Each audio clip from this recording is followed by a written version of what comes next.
मार्कंडेय जी ने कहा, हे पितामह, जो इस संसार में परम गोपनीय तथा मनुष्यों की सब प्रकार से रक्षा करने वाला है और जो अब तक आपने दूसरे किसी के सामने प्रकट नहीं किया हो, ऐसा कोई साधन मुझे बताइए।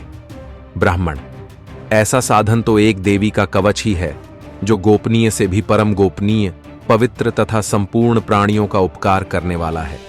महामुने, उसे श्रवण करो। प्रथम नाम शैलपुत्री है, दूसरी मूर्ति का नाम ब्रह्मचारिणी है, तीसरा स्वरूप चंद्रघंटा के नाम से प्रसिद्ध है, चौथी मूर्ति को कूष्मांडा कहते हैं, पांचवीं दुर्गा का नाम स्कंदमाता है, देवी के छठे रूप को कात्यायनी कहते हैं, सातवां कालरात्रि और आठवां स्वरूप महागौरी के नाम से प्रसिद्ध है, नवीं दुर्गा का नाम सिद्धिदात्री है। ये सब नाम सर्वज्ञ महात्मा वेद भगवान के द्वारा ही प्रतिपादित हुए हैं। जो मनुष्य अग्नि में जल रहा हो, रणभूमि में शत्रुओं से घिर गया हो, विषम संकट में फंस गया हो तथा इस प्रकार भय से आतुर होकर जो भगवती दुर्गा की शरण में प्राप्त हुए हों, उनका कभी कोई अमंगल नहीं होता। युद्ध समय संकट में पड़ने पर भी उनके ऊपर कोई विपत्ति नहीं दिखाई देती। उनके शोक, दुख, खाक और भय की प्राप्ति नहीं होती। जिन्होंने भक्तिपूर्वक देवी का स्मरण किया है, उनका निश्चय ही अभ्युदय होता है। देवेश्वरी, जो तुम्हारा चिंतन करते हैं, उनकी तुम निसंदेह रक्षा करती हो। चामुंडा देवी प्रेत पर आरूढ़ होती हैं, वाराही भैंसे पर सवारी करती हैं, ऐन्द्री का वाहन ऐरावत हाथी है, वैष्णवी देवी गरुड़ पर ही आसन जमाती हैं, माहेश्वरी वृषभ पर आरूढ़ होती हैं, कौमारी का मयूर है, भगवान विष्णु की प्रियतमा लक्ष्मी देवी कमल के आसन पर विराजमान हैं और हाथों में कमल धारण किए हुए हैं। वृषभ पर आरूढ़ ईश्वरी देवी ने श्वेत रूप धारण कर रखा है। ब्राह्मी देवी हंस पर बैठी हुई हैं और सब प्रकार के आभूषणों से विभूषित हैं। इस प्रकार ये सभी माताएं सब प्रकार की योग शक्तियों से संपन्न हैं। इनके सिवा और भी बहुत सी देवियां हैं जो अनेक प्रकार के आभूषणों की शोभा से युक्त तथा नाना प्रकार के रत्नों से सुशोभित हैं। ये संपूर्ण देवियां क्रोध में भरी हुई हैं और भक्तों की रक्षा के लिए रथ पर बैठी दिखाई देती हैं। ये शंख, चक्र, गदा, शक्ति, हल और मूसल, खेतक और तोमर, परशु तथा पाश, कुंत और त्रिशूल एवं उत्तम शार्ंग धनुष आदि अस्त्र शस्त्र अपने हाथ में धारण करती है। दैत्यों के शरीर का नाश करना, भक्तों को अभयदान देना और देवताओं का कल्याण करना, यही उनके शस्त्र धारण का उद्देश्य है। महान रौद्र रूप, अत्यंत घोर पराक्रम, महान बल और महान उत्साह वाली देवी, तुम महान भय का नाश करने वाली हो। तुम्हें नमस्कार है तुम्हारी, और देखना भी कठिन है। शत्रुओं का भय बढ़ाने वाली जगदम्बिक मेरी रक्षा करो। पूर्व दिशा में ऐन्द्री इंद्र शक्ति मेरी रक्षा करे। अग्निकोण में अग्निशक्ति, दक्षिण दिशा में वाराही तथा नैऋत्य कोण में खड्गधारिणी मेरी रक्षा करे। पश्चिम दिशा में वारुणी और वायव्य कोण में मृग पर सवारी करने वाली देवी मेरी रक्षा करे। उत्तर दिशा में कौमारी और ईशान कोण में शूलधारिणी देवी रक्षा करे। ब्रह्माणी, तुम ऊपर की ओर से मेरी रक्षा करो और वैष्णवी देवी नीचे की ओर से मेरी रक्षा करे। इसी प्रकार शव को अपना वाहन बनाने वाली चामुंडा देवी दसों दिशाओं में मेरी रक्षा करे। जया आगे से और विजया पीछे की ओर से मेरी रक्षा करे। वाम भाग में अजिता और दक्षिण भाग में अपराजिता रक्षा करे। उद्योतिनी शिखा की रक्षा करे। उमा मेरे मस्तक पर विराजमान होकर रक्षा करे। ललाट में मालाधरी रक्षा करे और यशस्विनी देवी मेरी भौहों का संरक्षण करे। भौहों के मध्य भाग में त्रिनेत्रा और नथुनों की यमघंटा देवी रक्षा करे। कौमारी दांतों की ओर चंडिका कंठ प्रदेश की रक्षा करे। चित्रघंटा गले की घाटी और महामाया तालू में रहकर रक्षा करे। कामाक्षी ठोड़ी की ओर सर्वमंगला मेरी वाणी की रक्षा करे। भद्रकाली ग्रीवा में और धनुर्धरी पृष्ठवंश मेरुदंड में रहकर रक्षा करे। कंठ के बाहरी भाग में नीलग्रीवा और कंठ की नली में नलकूबरी रक्षा करे। दोनों कंधों में खड्गिनी और मेरी दोनों भुजाओं की वज्रधारिणी रक्षा करे। दोनों हाथों में दंडिनी और उंगलियों में अंबिका रक्षा करे। शूलेश्वरी नखों की रक्षा करे। कुलेश्वरी कुक्ष पेट में रहकर रक्षा करे।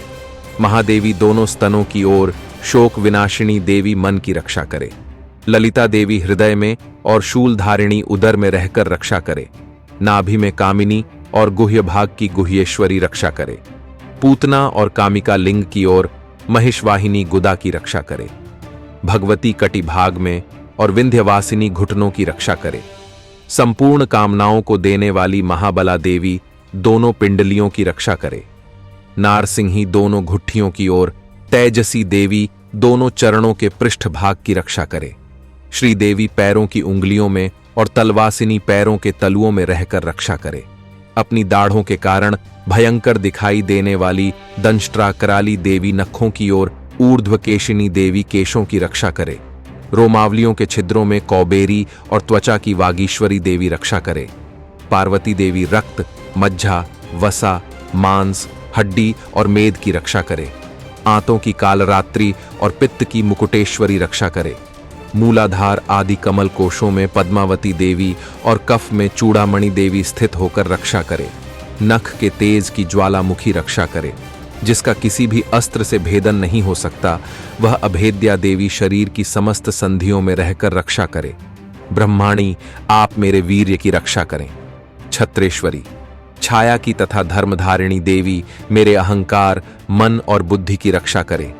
हाथ में वज्र धारण करने वाली वज्रहस्ता देवी मेरे प्राण, अपान, व्यान, उदान और समान वायु की रक्षा का। हाथ में वज्र धारण करने वाली वज्रहस्ता देवी मेरे प्राण, अपान, व्यान, उदान और समान वायु की रक्षा करे। कल्याण से शोभित होने वाली भगवती कल्याण शोभना मेरे प्राण की रक्षा करे। रस, रूप, गंध, शब्द और स्पर्श, इन विषयों का अनुभव करते समय योगिनी देवी रक्षा करे तथा सत्वगुण, रजोगुण और तमोगुण की रक्षा सदा नारायणी देवी करे। वाराही आयु की रक्षा करे। वैष्णवी धर्म की रक्षा करे तथा चक्रिणी चक्र धारण करने वाली देवी यश, कीर्ति, लक्ष्मी, धन तथा विद्या की रक्षा करे। इंद्राणी, आप मेरे गोत्र की रक्षा करें। चंडिके, तुम मेरे पशुओं की रक्षा करो। महालक्ष्मी पुत्रों की रक्षा करे और भैरवी पत्नी की रक्षा करे। मेरे पथ की सुपथा तथा मार्ग की क्षेमकरी रक्षा करे। राजा के दरबार में महालक्ष्मी रक्षा करे तथा सब ओर व्याप्त रहने वाली विजया देवी संपूर्ण भयों से मेरी रक्षा करे।